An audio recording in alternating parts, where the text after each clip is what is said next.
Berhenti! Anda ingat dengan makan sekali sehari anda boleh kurus macam kilat? Salah! Anda cuma akan jadi lembik macam krim puff.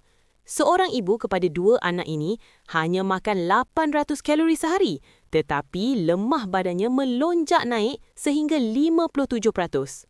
Dengar sini, apabila anda berlapar terlalu lama, badan anda menyangka ia sedang menghadapi musim kebuluran. Demi untuk terus hidup, badan akan bertindak drastik. Ia akan memakan otot anda dahulu sebab otot menggunakan banyak tenaga. Kemudian, setiap suap nasi yang masuk, badan akan bermati-matian menukarnya menjadi lemak simpanan.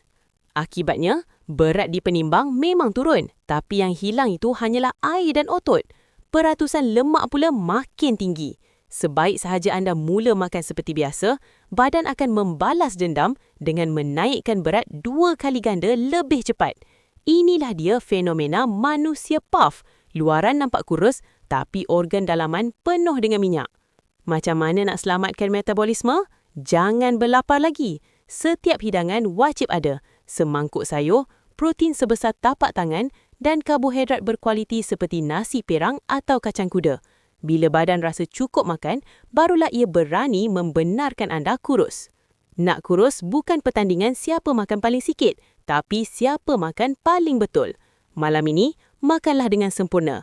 Ikuti saya, jom rungkai formula kehidupan.